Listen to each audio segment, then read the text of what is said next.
Hello everyone. Today we're going to be going over the London system. It's maybe the most popular opening currently. It's definitely the most popular system. And by the end of this video, I hope that no matter what your level, you'll learn a bit about the system and maybe you'll want to try it out in a couple of games. So, yeah, I would say when it comes to learning openings, there's basically two main things. There's the general ideas that will come up and again, and then of course the theory. And the theory is always the scary part. But obviously, and I think pretty much everyone has said this, it definitely can get overemphasized. I mean, trust me, I'm a regular tournament player. It is certainly more important to know the ideas. But also, if you want to learn theory for an opening anyway, you should start by learning the ideas. Because then once you actually see the lines and the deviations and the moves that aren't expected, you'll be able to build upon that, based on your previous knowledge. And it'll be a lot easier to follow the theory and remember it anyway. So we're going to get started just learning the basics and maybe a few more advanced ideas in the classical London. After all, this is a comprehensive intro, not a complete analysis. So while I'll explain a little bit of theory and move orders, particularly later on in this video, this is not primarily a theory video. We'll just be focusing on the basics and key ideas of the London system. And yeah, let's get started here.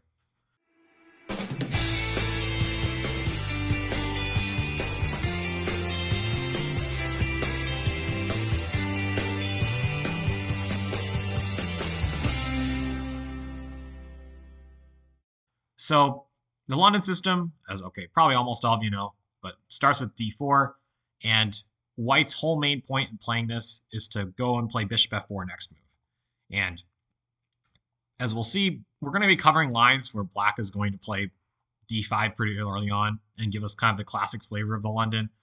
Obviously, Black doesn't have to do this, but this is really objectively his best try if he hopes to equalize. And we'll just go ahead and play that on the board. d5, bishop f4. That's what we'll be doing this time. And I would say there's about two ways that White can play this system. First, I should mention, White is playing this bishop here because he wants to develop it outside the pawn chain. White's third move is almost certainly going to be pawn to e3. And of course, by getting this bishop out, it will not be trapped behind the pawn chain. And that's a very key idea because in many lines of the Queen's Gambit, for instance, which is White's most popular try, we'll just go back and show that. This bishop often gets trapped behind the pawns. Obviously, White still has a lot of chances to fight for an advantage, but even for a position like this, the bishop's not always guaranteed to get out. If White's really determined to, he can, but sometimes it runs into problems, and there's many lines where White will just prefer to, even go for e3 early on. The London can actually give White the chance to get an improved version of the Queen's Gambit decline, which I do want to mention is a very common idea that people should not overlook. Because oftentimes when people play the London, they kind of get in this mindset, which I'll show right now, of playing these, rote moves no matter what Black does. And that's really not the way to play. Again, White should be playing this to get the maximum opening advantage if it is possible. And one way he does that is by being willing to, transpose to any other system if the chance arises and it becomes favorable. So anyway, that is one idea. But as I should show, the main ideas of the system are once this bishop gets out, actually just to develop pretty naturally, right? White puts the knight here. This bishop can be put in either d3 or e2, depending on the situation. Both can be good squares. And oftentimes, White will choose to reinforce the pawn in d4 with the move c3. Although I want to stress here, White should not be inflexible about this. And I call this the classical London instead of just calling this the London system because in recent times, White has often tried a different move after Black plays this move, knight f6. And that's called the Jobava London. And many people have made courses about this. Hans Niemann had a course on this in Chessable. Daniel Naroditsky also had many excellent series, and he's, of course, made amazing content on basically everything. And this system, he had a really interesting try with knight c3 as well. And honestly, though, if you do look at it, I play this myself. In fact, I might have played this more than the London system or the classical London myself. But it really is, in a lot of ways, kind of a theory battle. And also, it does defy opening principles, right? I mean, putting this knight to block this c-pawn is objectively not smart. And I mean, I can even show the line that annoyed me the most was after the move c5. Initially, players were usually playing e3 because you want to defend your center. But what Black could do here is, again, this knight just looks stupid. If Black gets a rook to c8 later, the c-file pressure is just free, and this knight will have to move again. And it always moves again. It's basically White knows this knight's misplaced. It's kind of playing for tricks, right? In this system, Black could take and play a6, and playing knight b5. Yes, there's some cool traps. If black just doesn't notice this and plays knight c6, then white can try to trap him with knight b5. And this is kind of a fun line. I mean, if you get it, you win. The coolest part is after the move e5, you can take like this, all right? And okay, I kind of have to show this line, right? Knight takes, white's already up a pawn, everything's great. And then bam, queen takes d5. And then there's a fork on c7. So I gotta admit, when you see this line, it's kind of hard not to want to play the Jobava London. But as I was showing back here, if black just plays a6 and stops all this nonsense, it's actually very easy to play for black. Black can throw this bishop out here, and this knight is just going to have to move again. And that basically means there's no way there's an edge. Now, I know there's still been tries to come up with things here. White can oftentimes still somehow play g4, but it's kind of artificial and weird. And if I'm being honest, they're some of the most engine-like lines in existence. So that's why we really are going to prefer the classical London. And I think objectively, it's definitely the better approach anyway. And I also want to mention another note once black's played this move knight f6. Obviously, this is just a very solid move. But once we play this move e3, which we always should be aware that black has the possibility of quote-unquote winning the London bishop. And I think in this game, I'm going to show there's a lot of nuance behind this. It's not like you need to automatically save this bishop, although many lines, white will play the move pawn to f3 to create a cubbyhole for this bishop. But it is something that you want to be aware of. You don't want to just be playing your normal London moves and then suddenly find that black's going to win your bishop pair for nothing. And that's why, yeah, knight f6, a lot of tension will come around, the moment white plays knight f3, knight h5 becomes possible because, of course, the queen is not defending the h5 square. But I want to show that this doesn't mean we shouldn't allow it. Now, a really popular move for black here, but probably maybe not the most testing, although many players have played this at all levels, is the move e6. And in this first game, I'm kind of wanting to just, give a nice example of the London at its best. So we're kind of, going to cheat here and maybe play some subpar moves by black so we get to see the London system. It's all its glory. I mean, we got to start out somewhere. And this move, though, actually is not bad. That's the funny part. This is actually a high-level move, played at all levels, even at the top.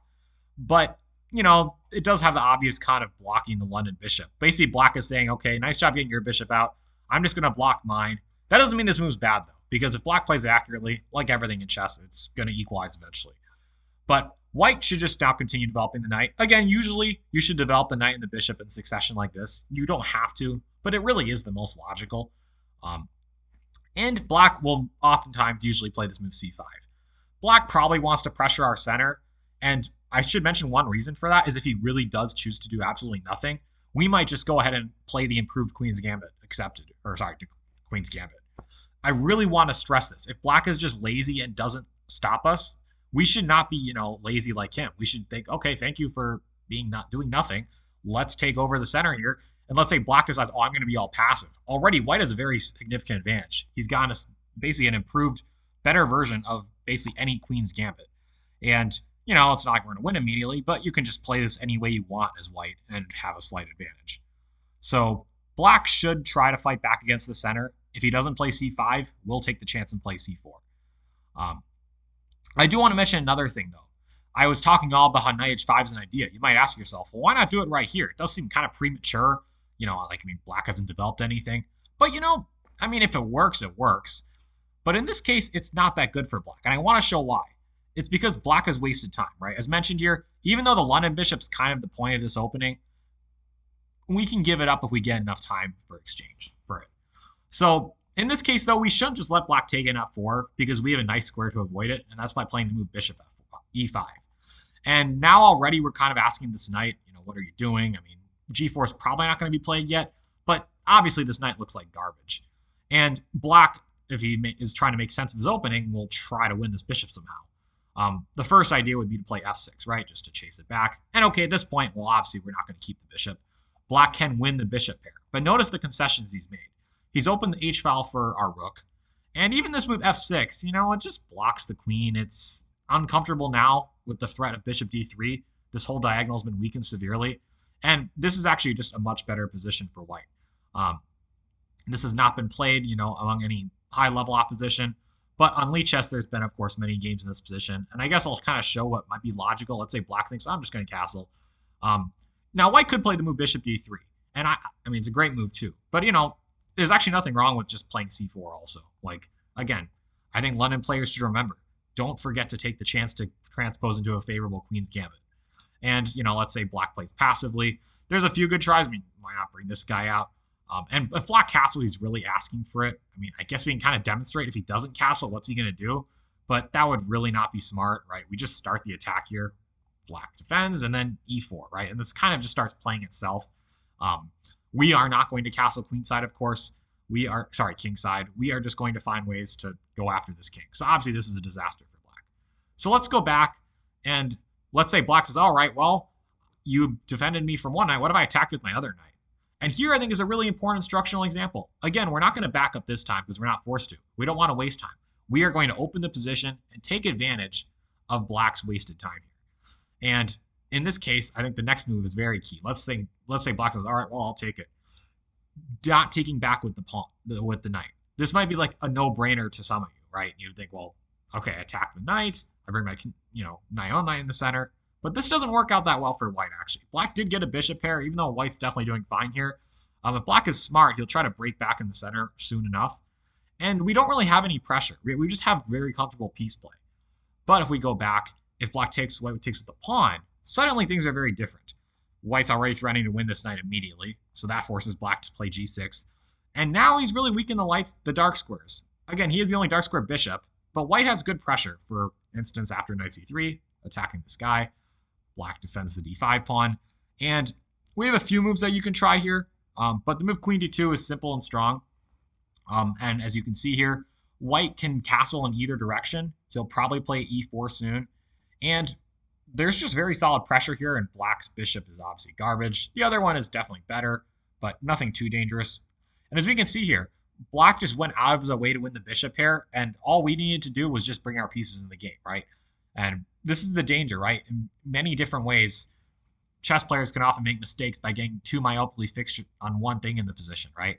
But you got to be holistic, and generally getting all your pieces in the game is going to trump any one positional consideration. So anyway, just really wanted to emphasize that. After c5, we'll go back here. White will now, I think the move I'm going to recommend is the move knight bd2. And this again has to do with what I've been saying the whole time about not playing c3 without thinking, when you can maybe have a chance to transpose into a favorable Queen's Gambit. Why do I keep trying to say Queen's Gambit accepted? I mean, it's just a Queen's Gambit.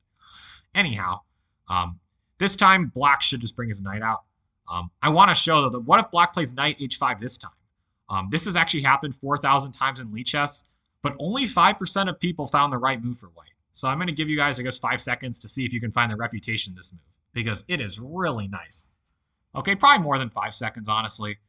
I guess I'll give a hint. It's all forcing moves, but it's kind of a long sequence. Okay, that was long enough, right? White takes the knight, removing the defenders of this diagonal. Black takes back. White plays bishop e5 check. And this is the cool part, right? Coming up next is knight e5. If black, for instance, chooses to play the obvious move and not just destroy himself and move his king. In fact, this is so destroying for white. Sorry, this is so bad for black that going back here, black should actually just play king e7 and accept it and just, be down a pawn, having moved his king to a terrible square, because otherwise he loses a full piece. Sorry, I guess I should have shown that knight e5 was the point. And then white wins the knight in h5. So that just loses. And most people didn't see this. And again, I think this has to do with the dangers. Okay, again, this is Lee chess, admittedly. Probably like, I don't know, 20% of these games are bullet games. But still, the reason why a lot of people do not see it after knight h5 is because they're probably just too focused on thinking, oh, bishop's attacked, I got to do this and whatever. And, again, always got to look for the force moves anyway. So after knight c6, white now the center is reasonably pressured. And if we do want to have a hope of bringing our bishop to d3, we don't really want to run to c4 if the bishop just heads back. That's why this is the kind of position where it is wise for white to finally play the move c3. And, this is our very nice stable triangle system in the center. If black chooses to take on d4, which he certainly can, white will almost always, and he definitely will in this case, take back with the e-pawn. And the reason for that is now we're going for control of e5, which I should mention is also a really key point in the London system. If black just takes on d4, he's going to make it easier for us in the middle game to really clamp down, because we'll put a rook in e1, and now we'll really control e5. Normally, we'll just plant a knight there, or we'll just keep it contested. But as we can see, that gives us a very nice space advantage on the king side, which often leads to attacks. And I would say if you can get an attack in the London, try to do it. Anyway, now c3 has been played here, and black has played many moves here. I mean, we're not really threatening anything. Bishop d6 might be a more critical try, but we're going to have black play the move bishop e7, which has still been played, many thousands and thousands of times.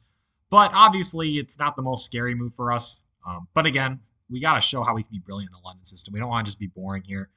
We want to definitely show the most exciting lines. So that's why we're going to go ahead with this move. So after bishop e7, black is basically saying, we're going to castle. But as you can see, he's made himself passive. We just have a better version of black's position, right? This bishop is garbage. Even this guy's not doing too great. And now it's time for us to use that to really start to increase our initiative. Of course, I should mention, though, black finally does threaten the move knight h5, so we don't need to respond to that. If he had played this the previous move, it would have been okay, but let's just get on showing the game. Knight e5 is the best move for white now. We could have also developed our bishop, but as mentioned, that would have allowed knight h5, so I think it's better to try to prevent it here. And as we can see, now we have a pretty clear avenue to just try to attack with black. We'll put the bishop on d3, and we'll just see what happens next. Black is normally castled here, pretty natural. We bring our bishop to d3. Now it's pretty clear if that knight would only go away from the f6 square, we could play queen h5 and really start a massive initiative. And again, because we're trying to show the London at its most fun, and also actually in Lichess, this is the most popular move by black, we're going to see what happens if black chooses to take on e5 with the knight. This is a huge mistake, a huge blunder, or okay, not a blunder, but this is going to set black in a world of hurt. We should take back with the pawn. And this is a very key note. When you're attacking your opponent, or when you're in many chess positions, if you have the pawn advanced like this on the e-file, if you're white, it's a pawn e5. If you're black, it's pawn e4. You basically are almost guaranteed to be try to be looking for an attack, because it forces away your opponent's best defender, that knight. And that alone just gives you so much potential, right? Because once that knight is gone, think of all the things the knight did. Now h7 can be attacked. Now h5 can be used by a piece. Those are the main things, but this knight just does a lot of things. And now that it's chased away, black's going to be in a ton of trouble. And again, this isn't just a London system thing. This happens in many openings. You really want to get a pawn here to attack. So after black moves this away, now it's just a matter of trying to figure out how to play our attack properly. Queen h5 is definitely a good move, but even stronger is the move h4. And I want to show this one because this is truly an incredible move and sets up a really surprising trap, you might say, that most players as black have fallen into. So h4, seems like, I guess, it's trying to get this rook in the game. That's definitely one of the purposes. The other purpose is actually to control g5, because we might want to put a piece there. And if black tries to prevent that and he's played a move such as f6 or h6, well, we might even just give up the piece anyway to open the h-file. That way our rook actually gets in the game. And many players as black have played the move c4 and basically let us take advantage of this immediately. A huge blunder. But again, not a rare one. That has been played 2,000 times. Queen c7 has also been played 2,000 times, allowing the same thing. Well, what black maybe should try to think of doing is trying to get rid of this strong e5, e-pawn on e5. f5 is definitely the best move, but it does give positional concessions, and in addition, white can even just go ahead and continue attacking. Definitely some pretty scary stuff. f6 is more common, but it's actually not as good because we kind of do the same thing. We basically threaten checkmate. Unlike before, now with f6 played, black can't even play g6 anymore, right? Because we would just take it. So he's basically forced to play f5. And now after we castle, we're not in any rush. We have the long-term edge. Look at black's garbage queen side. We're just going to open the position. And I was looking to, I want to look on, though, to see how this gets converted. And there's been some really beautiful games here. Here's one of my favorites. In most of the games, black thinks, well, I got to start my own attack, right? The problem is he's just a lot slower. g4 comes. We're going to open that. g6, obviously black's got to try to block that diagonal. And after queen h6, black has often basically always gone for this defense. Rook f7 with the idea of bishop f8, hoping to trap the queen or force a trade. But in this instance, white doesn't have to allow it.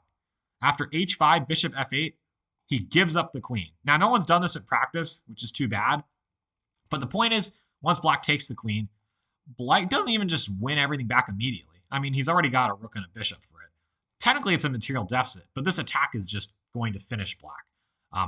There's too many things hanging. The pieces aren't even done entering the game. Likely white will bring this other rook to g1 to just, have double rook infiltration. And look at black's defense. It's not going to work. So anyhow, we'll go back to the game though where black blundered a really nice looking trap. After the move c4, white now has a very nice way to end this. And it is, maybe as you guessed it, with the classic or Greek gift, sacrifice. White plays bishop takes h7. Black, obviously has to take. And after queen h5, king g8, you might be thinking, well, where's the immediate win? Black has destroyed his piece play, right? His pieces are so badly placed, white doesn't need an immediate win. He just needs to keep improving his pieces. And that's what he does with knight at f3. Just simply threatening knight g5. And if black takes that thing, right, now that pawn we put in h4 is going to win the game for us. In addition, there's also lines where it can be used to go to g6. I'm just going to play this out because this is just a really good pattern to know. If black does it like this and takes, and then he's hoping to escape with his king with a move like f6, well, nope. We could win many ways, but after g6, we prevent that f7 square from ever being accessible to the king. And now we immediately just checkmate black next turn. So black will play f6, I guess, again, he still needs to try the same idea, but after knight g5, again, he's got to take the thing, and he opens the h-file for this rook. And there's a few lines here, but as you probably can notice, this is just lost. It really just is. Some of the lines are nicer than others, but let's say, for instance, rook f5, which is probably the best try. White just checks, forces it to the back, and, is going to go and play rook h8 next and win the game. And there's actually been a decent amount of games here. There are still 100 games from this position. And it doesn't really matter, even though black is up a piece, he's going to lose it back. White is threatening once the rook on f5 is somehow eliminated to play here. Like, for instance, if rook f8 is played rook h8, and the threat of queen f7 forces black to do something drastic. I don't know what else there is to recommend here. You can try to go for this, but then bishop f, this will just allow white to clear the way for this g-pawn. And, if queen e7, for instance, then rook h7, and it's just all going to fall apart. So anyway, for instance, this has happened in a couple games, and, black is just completely lost. So as we saw from this opening game, I would say a couple of key takeaways are, one, as I mentioned a lot earlier on, not fearing the move knight h5 by black. Sure, we would like to keep our bishop if we could. It is a very nice piece. But in many variations, if black's going to wait 2 or 3 tempos to win it, we can just start opening the position and dominating them. Another point I think it was kind of connected with that was to not be lazy and play the move pawn c3 just because we've heard it's a classic London system move. At least for those of you that have heard of the London system, right? You will play this in most lines, but don't do it automatically, right? There's plenty of times where you can get by with c4. In that case, that can really annoy black. Say another couple of takeaways, right? The pawn on e5, once it got there, really just dominated. And basically white was, by staying flexible, was able to have a crushing game. So let's go on to another line. This time we're actually going to cover a very, very common line to this day. And it features the same start as our last game. So this time in the London, we're going to go over black playing the move e6. Again, we probably like seeing this because it does trap this bishop. But if black plays it properly, he has a really good key idea with this move, and that's to try to get rid of our London bishop for his bishop.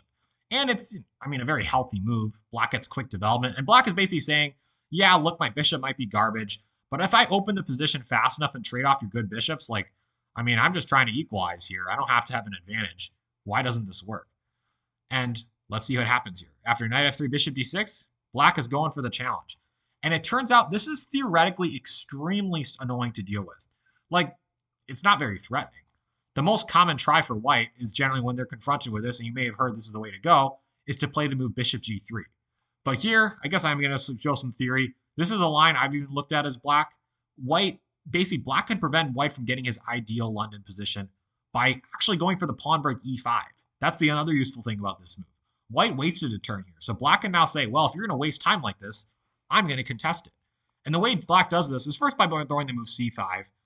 And already, white should actually just accept that he cannot get a bind on e5 and should probably just, take and play c4.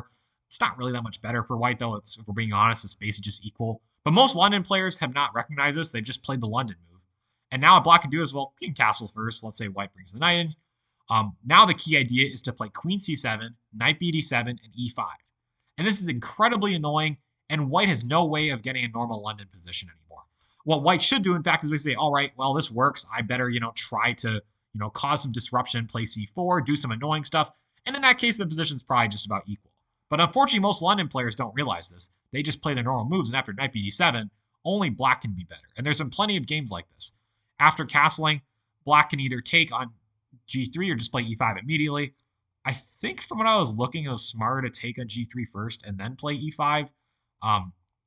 You don't even have to play e5 immediately, though, because there are some times that white can play e4. So black can even just choose to delay this. The point is, this isn't the London that white wants. Once white plays e4, if he does, everything will get traded off, and it's just not what white is planning to get.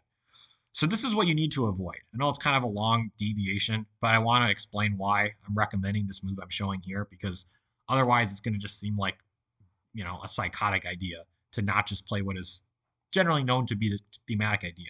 I should also mention another try. Knight e5 is very popular. You think, haha, intercept? What's wrong with this? But, you are moving a piece a second time in the opening.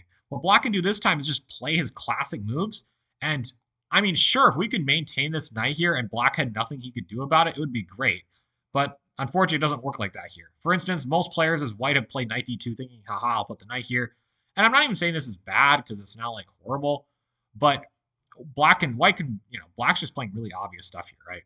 And I don't know. I guess we'll just say white does the obvious. This is actually already a mistake because black has this nice move.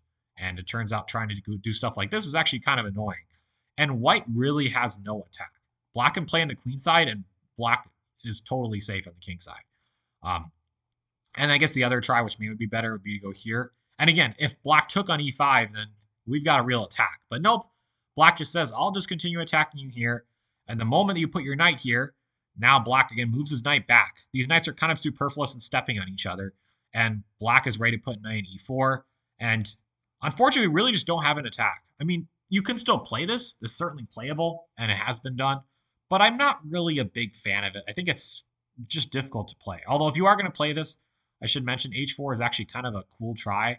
Again, trying to say, I don't care about my king. I'm going to get to an attack to your king. And this is certainly not a horrible way of playing. So that's why this move is definitely a serious try. I just felt that I wanted to go for something else that, just gets our pieces out, doesn't, kind of waste time, and really goes for immediate piece activity. And that's the move bishop d3. So bishop d3 lets black double the pawns. Of course, black can just take an f4 now. But we don't mind this. If black takes, which we're going to mainly cover, because this is kind of the move that you would expect most of your opponents to do. This is what the vast majority of people play when confronted with this move. We're going to have a very nice bind over e5, which of course is the whole point of this. If black castles, we can eventually, the danger is we might play knight e5 eventually, right? We don't have to do it immediately, but at some point we will do it. And it'll be kind of like that position mentioned before, but I think this is a comfortable enough version of it that we don't have to worry about too much pressure happening. Anyway, the point is, I think it's actually fun if they take an f4, and we can get a lot of initiative if they don't play this right. After they capture, black will castle, of course, and our whole point is now a knight will be really good in e5. We control the dark squares, and look at the bishops. This is kind of the key thing. Our bishop is just better, and we can use that to just have a slight middle game initiative. Now, what our plan will be will have to depend on the position, but generally it will at least first be to get the pieces in the game, right? And that means our pieces will go to their typical London squares, which is, again, always a very nice thing about this opening. Usually the pieces go where you expect them to. And after c3, knight bd7, castles. This is kind of a natural way for black to play c5. I should mention if he played c5 immediately, we could have taken that pawn, and that would have not been smart by black to try to allow. So normally he's going to try to play at this point. And the funny thing is this now becomes a positional battle where black's bishop is actually extremely misplaced. It just doesn't really know what to do. And, it could put itself in b7, which it probably will, but it's just not a very inspiring square. So continuing to look at this, the most common try for black has been to play c takes d4. Not that we can complain about this. This allows us now actually to put our knight in c3 instead of d2. And this, again, has still been played hundreds of times. We are going to launch an attack. We play knight e5, and it's already pretty clear that white has won the opening battle. These f-pawns don't really hurt us. If anything, they strengthen the position, because if black takes that knight, we will love to take back with e-pawn. But if he doesn't take it, I mean, f5 is one very serious consideration that you should notice. We have another f pawn, so we're not really weakening our king that much. But e6, if we're allowed to capture, it could become quite a big weakness. And I guess black could take, but we get pressure, right? It's just clear our pieces are more active. So, but I think, well, for fun, let's go see a game that black kind of imploded himself. And it turns out black is already losing in most of the games because in many games here, most of the time he played rook c8, which fair enough. But after the funny move knight b5, black is screwed. Like, he's just going to lose material. So that's a really nice try. But the second most popular try has been to take this knight. I guess black wasn't really able to handle the pressure. But clearly now we are getting the attack we desire. As we can see, this is what happens when black is not really careful here. He can just end up in a worse position. And sure, this is not the best way to play, but who wants to defend a passive position? After knight d7, we just start our attack. And the plan here will be to bring everything in, right? Not just our queen and bishop. We'll try to lift the rook. And there still needs to be good calculation. But hopefully you can tell that this is a kind of position that is just awful for the side defending, right? There's just no real way to try to get out of this. Because even if black tries to play f5, in the long run, we're still going to be able to lift our rook, go for this kind of stuff. And I should maybe f5 is a better try. But again, it doesn't stop the misery for black. Like, for instance, let's say rook f7, saying, I'm going to play queen f8.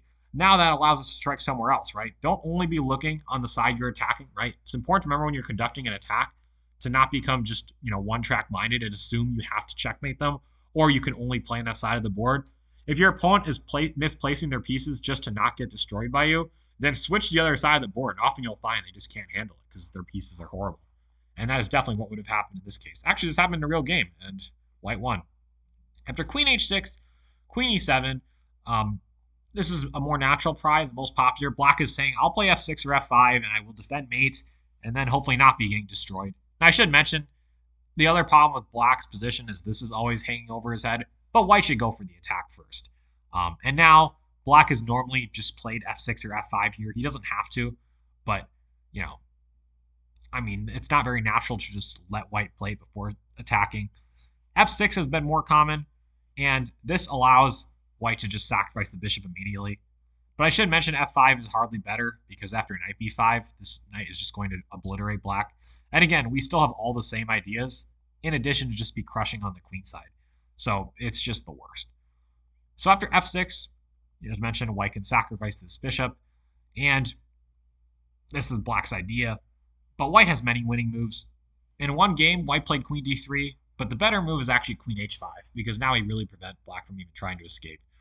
And, I guess let's show for completeness sake, let's say black tries the queen trade again. We can check black. Now we're threatening to take this guy. So black probably doesn't want to play queen g7. And after king f7, we take an f6. We take on e6. We bring the knight in. We bring the rook in. Pretty clear black's going to get checkmated or have to lose half his army. And it's a huge win. So I think, again, we see in these first two games, black does need to be careful. If he's not really paying attention, notice the power of this e5 square, right? White can often just get by plopping a knight there. And if black takes it, well, we've already seen how much damage that can do. But if he doesn't take it, well, that's really annoying. So this is kind of a key point of the London, right? Oftentimes, it might be said that one of the ideas of the London is to try to play the pawn break e4, for those of you that may have heard this. And it's not that that's never an idea. But generally, if black plays it properly, he can often neutralize it, as I did mention in this very key line for why I did not recommend going for bishop g3 in this position. Black was able to play e5, and by the point we prepared e4, he was already going to do that. e4, while it can work in certain positions, and I know there's a couple of very key ones, often has the problem of just trading off too many pieces. And if black can trade one pair of knights and get his other knight to f6, again, obviously there's times it works, but normally that's just not the way the London can be played for a really dangerous attack. Normally you get your dangerous attack by plopping the knight in e5, maybe supporting it more, and then, either watching your opponent take and get destroyed or just be passive. So, anyhow, in these first couple games, you could argue that I've kind of just been looking at lines that were really desirable for white. So this time, I think let's go take a look at a different line that black is going to now be able to play, I guess, knight c6 and prevent white from just getting this very enjoyable, pleasant position. Or at least it might seem that way. So in this next one, we're going to take a look at another line where black does not play the move e6, trapping his own bishop, and instead he tries to pressure our center immediately by playing both his knights out, right? Putting the knight on c6 and the knight on f6. And this is pretty much the most critical line in the London, I would say. Definitely the hardest one to face as white, and probably one you face the most often at higher levels.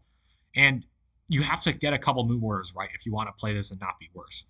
So let's take a look at what that entails. After bishop f4, knight f6, e3, we've seen all this before, c5. Already, white has a few options here, right? I mean, he can really play any of these moves in any order, but he can't play all of them in, any permutation, or some of them will actually seem to have a worse position. But I believe knight f3, as always I've mentioned, this is just the most principled. We should probably usually play these two moves. It just makes the most sense. And black now plays knight c6. So black is being smart here. He's saying, let me keep this for my bishop, because why would I trap it for no reason? After all, you're not really going to take this as white. I mean, you can, but this just has the long-term disadvantage of letting maybe black play e5 eventually. Black won't do it immediately. Black will take forever to get to play it, but it's always hanging over white's head. And if white does nothing and black's able to play it eventually, he'll be worse. So this isn't the way to go here. But now I want to mention maybe the most important thing about the London system. If you're going to play this, the one key variation you need to know is white. And I really think this is by far the most key variation. You cannot play the move c3 here. Absolutely not a star idea. It's just going to go into black's preparation. The point is, after the move pawn c3, black has this annoying try queen b6. This is the one con of the London system is that we weaken the b2 pawn. And in this variation, black is smart enough to actually try to exploit it. And I should mention the key trap line that you need to avoid, and why this opening is bad for white, is after queen b3, c4. We don't want to capture the queen because black has a space advantage and can pressure us on the queen side. So white will, go back and defend the pawn. If nothing happened, maybe white would have some play here. This pawn's a little overextended. But then comes bishop f5, very powerful, and taking the bishop would just lose the rook. So white is forced to go back to c1.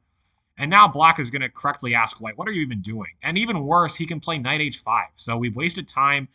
We've let black get a comfortable space advantage, and we don't even get to keep our bishop pair. And there truly is nothing here. When I played with the London as black, I basically always played this line, and I was always hoping my opponents would let me do it. And for a long time, they did, and everything was great. Like, I remember back in the 2010s when people weren't just studying openings all day, and like I was the only one, apparently. Well, then I would get this kind of position. And honestly, it just ended up really well. Like, black could play either in the center, or he could play in the queen side. And white really struggled to get the move pawn e4 here. A lot of my opponents didn't even really try. And this is just a great position for black. But now, of course, people have prepared, and the way for white to avoid all this is just to put the knight here instead. And I want to go over this line because most players as black, certainly at lower levels that know this queen b6 idea, are not going to notice that there's a difference. They're going to think, well, I developed my knights to play queen b6. That's what I learned somewhere, right? And this is still an okay move, but it's really risky for black. And we're going to see in this game, this is something you absolutely want to see. Because if this move doesn't work, black has just spent time with his queen, especially if he takes the pawn that he should have been using to develop his pieces. Which is why in the next game, we're going to be looking at the more safer moves by black, where he just chooses to develop this bishop and doesn't go for this risky line. But I do want to show how this can be really fun for white. So anyhow, after queen b6, we now should give up the pawn in this variation by taking on c5 ourselves. This is really the only move. We can't really defend this pawn. If we defend it like with rook b1, we're losing d4 anyway, right? So that can't be right. And so we need to just say, well, we have more pieces developed. Let's let black take this pawn and see what we can make of the initiative. And indeed, black should take the pawn. If black takes on c5, which maybe is more tempting, remember I mentioned before that e5 would be desirable for black? This time, he's no way of getting it. And the key way we make it not dangerous at all is if we play c4 ourselves. It might seem kind of like, why does c4 prevent e5? Well, the point is, if we can play c4 and we open the position on our own terms, we never give black the chance to play e5. And when we remove that pawn at d5, e5 kind of becomes a paper tiger. Because pawns in the center are really a lot more dangerous when they're in unison. It's kind of like the bishop pair, right? I mean, the pawn center, okay, the pawn pair kind of sounds weird, but it does work the same way. Having one bishop is, I guess okay, but the bishop pair is what makes it really powerful. Take one of them out, and it's just not that dangerous. It's the same with center pawns. If your opponent has two pawns in the center, that really can be dangerous. But if they only have one, you just move your pieces around, and that the center pawns are great because they can control all the squares, right? The moment there's only one left, if it advances itself, it just weakens other squares that the other one doesn't cover for it. So the point is, in this case, I guess that was kind of a long tangent. White will have a huge advantage by playing c4 in the middle game and just activating the rook. And look at this queen. Black's going to waste at least one more move, probably two, getting it out of there. And that will be more than enough time for white to get a massive advantage. And again, as we see here, don't be inflexible and think you need to play c3. Go for the edge. Destroy the opponent. So anyway, that's why, going back to d takes c5, queen takes b2 is absolutely necessary by black. And now, we're going to probably end up down a pawn, but look at the initiative we're going to get. First, we should play rook b1. This is sensible for many reasons. The main one being that now this bishop can never get developed, right? I mean, look at us here. We're not going to let them develop. But of course, we develop ourselves with the move bishop e5. And yeah, now we've also prevented any e5 ideas. Not that they were very good anyway. And we're saying we're going to castle, and then we're going to open the position. And you might ask, well, how are we going to open the position? That's with the move e4. Again, this move does now come back to strike. And if we can get a chance to push this pawn maybe even to e5, beware that poor black king. And this leads to some of the most incredible lines of the London system. And this is, again, why. I mean, you don't have to fear queen b6 if you play this way. But I'm going to go over again right now. It's so important that you remember. We'll go back d4, d5, bishop f4, all this.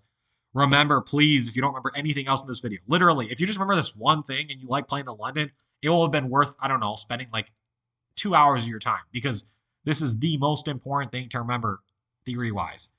You do not play c3 here. You have to play knight bd2. And now you can have all the fun in the world. So let's go see that right now. Queen b6, white takes in c5, queen takes b2. Again, black is in tons of pressure. Queen c3 is the best move by black. I mean, I guess he can be greedy, which is fun, but maybe not actually in the end. Because we're going to do the same thing. We're going to castle queenside. Now we also have the option of playing c4, but the point is we're going to open the position. And black really just doesn't have time. Like, for instance, let's say he plays bishop d7. I mean, logical enough, I guess. We can castle. Maybe we should. Let's say black tries to get out. He's just a little bit too slow. For instance, let's say he says, oh, please let me castle. No, we are not going to let him castle. Or if we do, it's going to be with a ton of concessions. Now that black's gone this direction, he's hung the b7 pawn. And, I guess he's still in the game here. But the attack won't stop here. I mean, these guys are kind of loosely defending each other. And we just keep doing annoying threats. And in fact, at this point, black's just going to lose material back because we've unleashed this, and we will get 2 pieces for the rook. That's one sample line, but suffice to say is black's in a ton of trouble.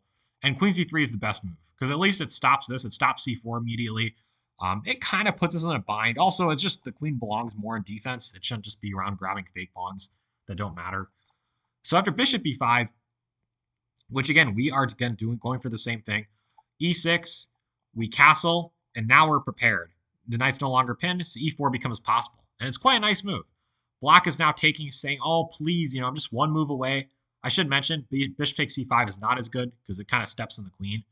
And the refutation, though, is maybe not as completely expected. It's to play bishop e5, force the queen away from the activity, and then knight d4. And this time we're going to go after this guy. And we're also threatening to play knight 2b3. We've defended our knight and a bishop in addition to attacking this knight. So knight 2b3 becomes very powerful. And black should probably just concede and take this knight. If he doesn't, he will be in a ton of trouble. But taking the knight is not very, happy or satisfying for him, because we now just, even though we're down a pawn, establish just crazy dominance with this overpowered bishop. And let's say, for instance, black isn't careful and just castles, then we actually just have a winning attack immediately. We weaken the kingside structure, and we play rook b3. And probably you can see it at this point. I mean, this is the worst. Like, having this kind of weakness for black just means there's no defense for the key squares around his king. And we will definitely be taking advantage of that. So let's go back here. After white castles, if black plays bishop e7 instead, which is, again, it's the little better try, because at least if the queen gets attacked, it can take in c5. Now we go for e4. And this is the thing. Black cannot take this pawn because it's a very beautiful refutation. This queen's already kind of in trouble, but it's not trapped. Like, we attack it and it just goes to a5, and, actually we may have wasted time with our rook. But if black takes this pawn now, we have a crazy win. Knight c4, defending the aforementioned a5 square, and then rook b3, and it's an unstoppably trapped queen. Also bishop d2, one of those moves, and the queen is just done for. What a move, knight c4, right? So that doesn't work. Knight takes e4 might also be tempting, but that doesn't work either because now we actually can prevent black from castling. We take the knight, and might be kind of counterintuitive, but we actually take black's other knight too, because now when we play bishop d6, there's no compensation. There's no complications left in the position, and we are threatening to take on e7. And black cannot, for instance, take this knight because we are too fast. We keep the guy trapped, or this king trapped, and all moves lose. I mean, king e8 might be more obvious, but that obviously just loses the rook. So black has to play king f6, and then, we do this, and yeah, good game. Anyway, kind of a long line, but I think we're starting to see this is already extremely dangerous for black. It's not over, though. Black should castle, not let the position open. But now we get the key move e5, and we're familiar with this thing now, right? The attack is real, and even though white has a damaged pawn structure, and he might lose a pawn, I mean, look at black's pieces, right? This is a dream position for a London player. Even though objectively black should be able to defend with perfect play, we just continue our attack and just will continue maneuvering the pieces. Surprisingly enough, there's actually been hundreds of games here. Lots of black players seem to like this line for a reason, and so they prepared like crazy. Like I ran into all kinds of correspondence and engine games and analyzing this, and we're going to continue following some of them. But I have to say, these are just not normal, human moves that were being played. Like, this is not something that I could imagine black players want to face in an actual tournament. So what does black have to do here? Well, it turns out taking the pawn is just losing the spot. If he takes this, he just gets his queen trapped, right? And if black takes the other pawn, then he still gets his queen trapped. Knight b3 is threatening to trap the queen after all. But many players have just indeed let that happen to them, and then the game is over. So after queen b4, which is the only way to help get this guy out, it kind of doesn't look very fun, but it attacks the bishop, so white does need to do something. Knight b4, black does finally win this extra pawn. But now we just kind of play normal, right? We don't win immediately. This is just a long-term sacrifice for good compensation. We bring the rook in the game, keep this guy safely defended. Black should take and play a6. Again, all these moves are actually kind of forced. If he does the other moves, we are going to just start doing a rook lift against this king. Again, that's why it's so great having this pawn e5. It just stifles the bishop due to the pawn e6. Obviously, the knight is useless. I mean, black has to act immediately. If he doesn't, then we do have we're just calling moves from launching checkmate threats and then hopefully doing the deed. So after a6, bishop d3 is played. Again, whoa, what did I do here? No, how dare you? Okay, so I don't know what happened there, but whatever. I don't know if anything important was spoiled, but how dare this computer be stupid? Maybe you're probably telling by like the random errors that keep happening. This is, yeah, not the most professional setup, but whatever. We're looking at great chess here, so please ignore that all, guys. After bishop d3, well, the trap is, of course, if they take the knight, then bishop takes h7, but no one has fallen for that trap, apparently, in Lee chess. Instead, they all see it and play g6. Now they're really threatening the knight, so we have to move it, and the queen should go to b4, which, again, probably doesn't even seem expected, but attacking this bishop is apparently a good idea. Again, this actually happened in a lot of master games. I'm kind of surprised that master, but I guess, okay, opening theory these days is just crazy, so I guess why not memorize out this far? The point is, I don't know why you do this as black, because you're still setting yourself up for such a dangerous attack. White defends here, and now he's actually threatening to just go ahead and continue the attack. Again, black cannot just play normal. And there's the games where black did play b5 often, and this is already maybe a slight inaccuracy. White goes for the attack, and if black plays h5 to try to stop it, it doesn't really succeed. But I have to mention the refutation is pretty neat, so I wanted to show it. White is stopped from playing h5, but what white will want to do here is play he4, right, to reopen the attack. But he can't do it immediately because black will just take the bishop. So what white needs to do is intercept on the fourth rank, either by getting knight d4 in or just forcing the queen away from the fourth rank. That way, g4 and knight d4 will become possible. And white can do that through this crazy sequence of moves. First, he can distract this queen, gain time for his rook. Now we're obviously threatening to take, so the queen needs to move again. Now we attack with the other pawn, because if black takes, and even if he doesn't, now the queen's misplaced and allows this. Again, this is just like crazy engine moves, admittedly, at this point. But now we gain tempos to play knight d4 and g4, and everything falls apart. But if black takes it, we basically do the same thing. Knight d4. Now we again threaten discovery, and also g4 can come. And the funny thing is, actually, if black just moves back, we don't even have to go for g4 now. We can just take on g6. And I know this is all kind of looking kind of crazy, but hopefully it's a good example of seeing what happens in the attack, right? Black is, even though he's up a piece and 2 pawns, his pieces are so badly placed, right? Like, and this is what happens. If your pieces are that bad, white can get away with what seems to be utter chaos by just bringing the final piece in the attack. Now everything's truly in the fight.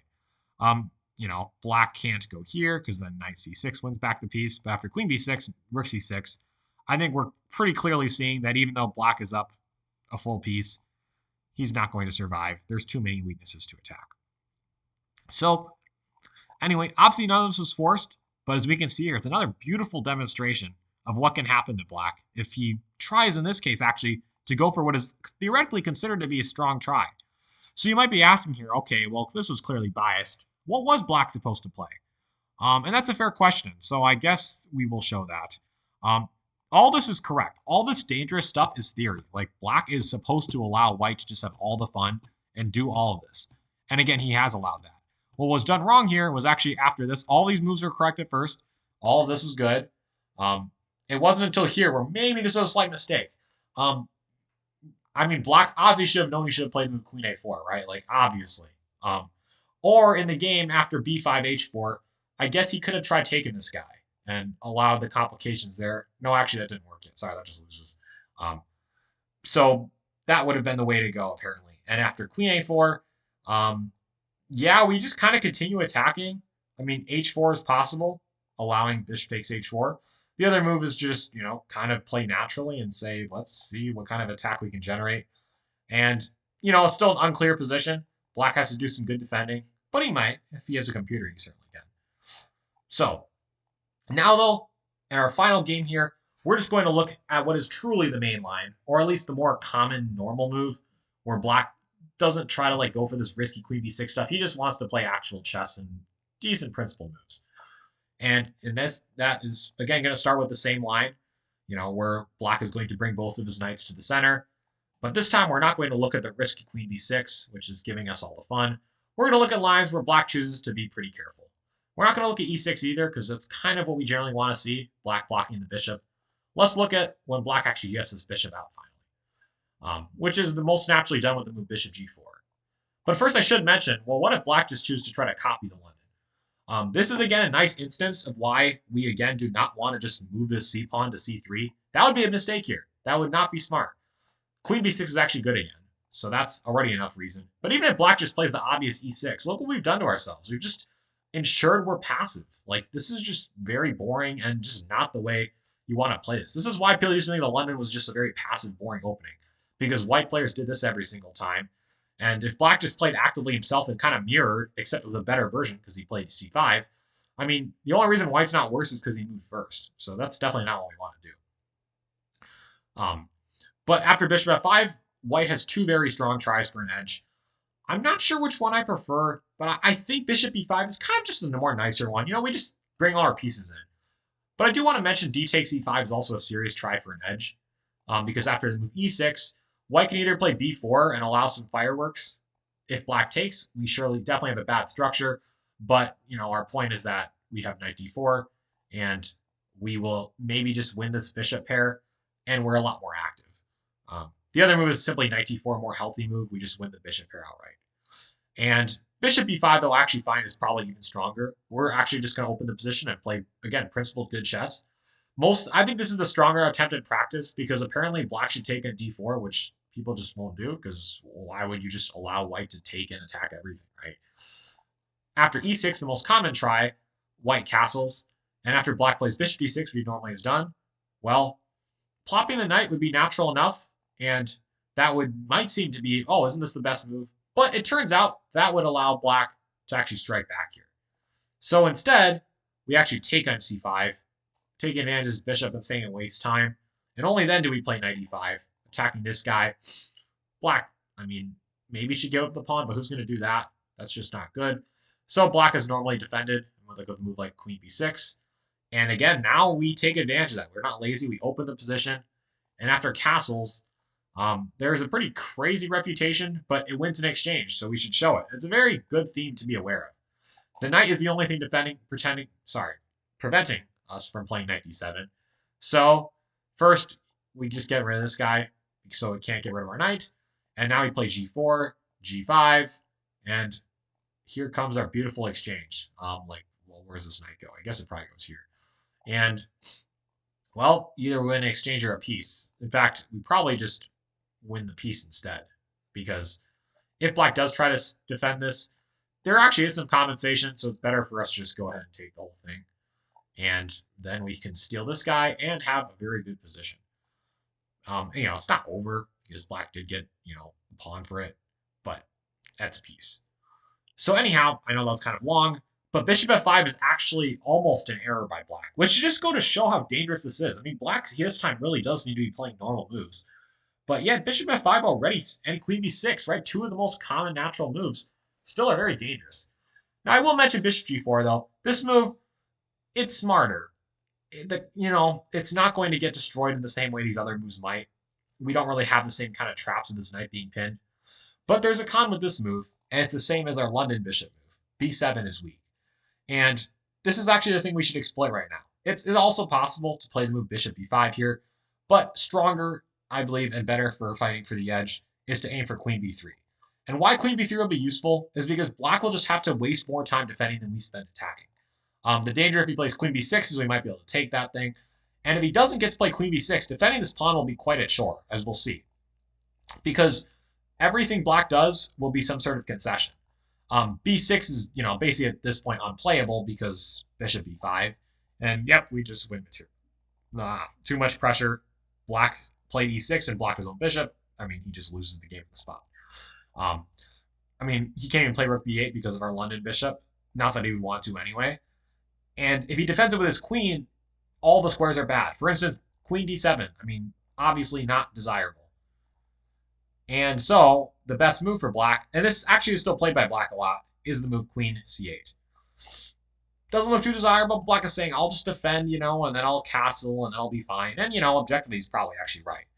I should mention why queen b6 is bad, though, because this is actually pretty instructional. Some players might think, ooh, I'm creative. I can take this, and then I could play bishop c7. Now, I actually had this in a game myself, and it was a pretty memorable game, because what did I play here? I think I went for knight d7 because it seemed logical. But after the game, I was shocked to see what I should have done was just given up the pawn, which seems crazy. But the funny thing is, in the long run, this bishop becomes a huge target for white, and black has Benko's compensation, putting pressure. For instance, the way to play this would have been, let's say this happened, and white just thinks, oh, I have extra pawn, let's just castle and be happy. Well, actually, this case would have allowed bishop knight d7. Already, there were so many tricks. So it turned out it wasn't even that easy for white to keep the pawn. He would have had to do something like this, and the pawn probably will just fall off the board. And I just didn't see that during the game. I was concerned about losing that pawn. But it's a good thing to be aware of. The point is, taking b6 is fine, but you need to follow it up correctly. Not by trying to win this pawn immediately, because that gets the bishop in trouble, but simply by playing not logical good moves. Knight e4 to win the bishop. Let's say black tries to keep it. Well, he's just opened himself to more pressure. And once he tries to defend everything, there's a few good tries, but apparently, I think h3 and g4 is simple enough. Another good try is the move a4. And this has actually been played very often. And this, for now, is just certainly it kind of allows a simple defense and, just strengthening the position. But the other point is, long enough in the future, this might become a pretty big problem for black, right? This pawn now is fixed. Let's say black just chooses to do nothing. This is also a useful move to even just, play bishop a6 and really put this rook into trouble. For instance, in this case here, this is already very powerful. Obviously, rook a8 would just lose this. And if rook d8, white just continues pressuring these pawns and is probably bound to win them at some point. And a4 helps because now b5 is not possible to try to give some life to these pawns. So, queen c8. This is a fine position for black, but to be honest, it's kind of hard to be scared when you see a move like this played. So how does white play this? I was looking, because a lot of players have played this as white, and there's been a lot of, you could say reasonable attempts. h3 is the most played, but some players have played h4 immediately. Even bishop e2, it's not a horrible move. I think the best try is to start with h3, um, and after bishop h5 to play the move knight h4. And the idea is pretty simple. We're just going to win as black's bishop, and it's actually not that easy for black to play against. And I think the other reason why this is so practical is because the way that black is normally played in games is not what is natural. For instance, c takes d4 is known to be the best move. And usually black players are aware that in the London, this is generally a concession you don't want to make because you think in the long term the e file is just better for white to have control of, and you don't gain as much in return. But in this case, it is the right way to go. Followed by this move, queen d7. Now that the knight has moved away, it can't go to e5. Again, you got to be pretty observant, and you won't just find this without really thinking. And even if you do, it's still a slightly more comfortable game for white, right? White still does have control of this e5 square, and I don't think anyone can argue that black's the one who's better. It's just admittedly a pretty small advantage, very minuscule, but it's comfortable. And this is probably one of the ways white should play. Again, we could have maybe looked at more detail to find ways to press. But the point is, white players, I mean, I don't have to be furious, fill that line, but it's probably not going to happen. The far most popular move on Lee chess is bishop e7, with good reason, because you just develop in castle and you don't really think about taking. But white now gets the plan in here. g4 wins the bishop pair. And now that we got the bishop pair, we don't need to do anything brilliant. We really can just slow play the position. And the great thing about a bishop pair is that it doesn't matter if the position is that closed. As long as it's not totally locked down, which this position clearly isn't, over the long term, the bishop pair will just become more and more annoying as the side with it prepares the break it wants most, and the opponent kind of watches helplessly and does nothing. Let's say, for instance, black tries to do something, which most black players have. White is happy to see this kind of opening the position. Again, this actually happened in many master games too. Black thought, well, if my opponent's going to be doing this, I guess I better try to open up the position. And indeed, b4 was played in a game here. But the opening only helped white. There was also a game where black castled and played passively. But probably you should see here that this is also just misery for black. He just has nothing. He just gets to watch white destroy him. And we'll go over this game really quickly. Just going to review it. I'm just going to play through it fast. Because white had kind of an obvious plan. Open the H file and checkmate. And that's the worst part. Black was a master. Of course, he knew it was coming to him, but he didn't know how to stop it, which is definitely an annoying feeling, right? It's like, I know what's happening, but I can't do anything about it. And that's what happened here. White just thought, okay, well, it's very blunt, right? Just get my king out of the way. Let's just checkmate you. Actually, this was a mistake. It turned out black had some chances to block down the position, but white maybe should have just taken a free pawn. Black was already in desperation mode, giving up this pawn almost, but black did not find all the moves and eventually found his king under the most obvious attack ever. And okay, pretty nice flourishes, but this is kind of stuff that happens once you're already in trouble. And nice combinations to end it. White eventually converted by having the two, having the queen against the two rooks. And okay, I guess we'll just play through the rest of this. The king is the reason that black cannot have any hope, even though materially he's doing completely fine. And he actually just resigned right here because the knight was going to come here and checkmate the black king. So anyway, in this game where black played b4, again, we see this is just not what you do when you have the bishop pair. You don't have the bishop pair. White is happy to open the position. He could have also taken this pawn. The point is both are horrible for black because he doesn't have the bishops and he doesn't have pressure. And white's king is actually probably safer anyway. When you have the bishop pair, your king is for some reason usually just immune to being attacked. Because to attack your opponent successfully, you really want to have both rooks and bishops. You want to have both lateral pressure and angled pressure, or diagonal pressure. If you're only doing a frontal assault, usually the side can block the pawns, and you need to have diagonals to still pressure that weakened structure that's had the pawn moves. Whereas if you only attack along diagonal, right, they can block the diagonal, and you need to have some way of attacking from the back in order to, or laterally or vertically. I think you get what I'm saying conceptually.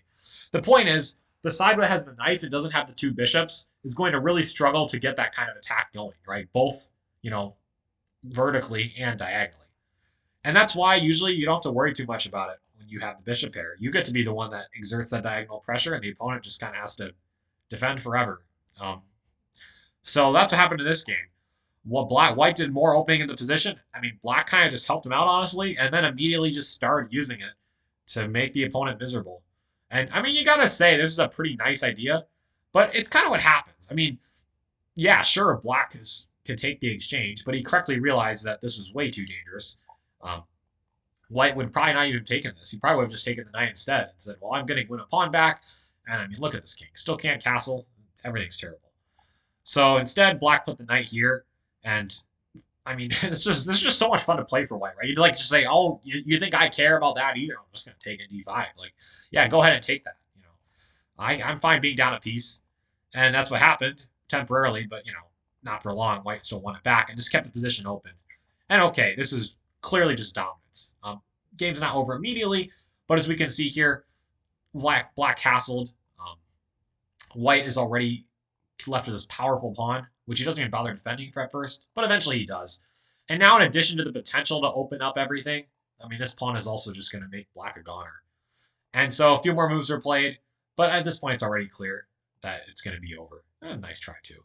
So a few more moves are played. I guess the rest we're just going to play through quickly. And because, okay, this was a very nice finale. You sack the rook. I mean, obviously, none of this is necessary at all. You could have just played prosaically, but white was, I guess, having fun.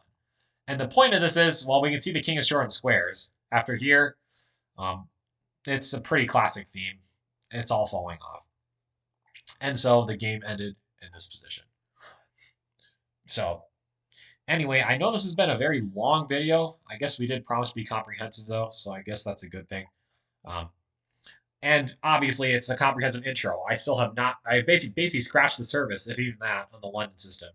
But I hope they're showing that the London system is far from boring, right? Which has sometimes been its reputation. If you play it correctly and you don't just try to play the formulaic systematic moves, it's actually a very good opening for even learning about chess. Demonstrating good attacking and positional ideas. Truly, it's a lifelong opening that is not just something that people learn to avoid having to understand chess. Like you will get the flavors of everything playing the system, and it is also viable at the highest level. And you can fight for an advantage if you're willing to learn these specific move orders. So anyhow, that is it for today's video. It has definitely gone. I mean, probably at least half an hour longer than planned. But let me know if you like this and if you'd like me to go over some London theory. I would definitely be down to do that. You know, opening theory is certainly interesting. Or we could look at other openings. And if you guys are interested, just let me know in the comments what you would be interested in looking at next. And anyhow, thank you for watching and see you in the next one.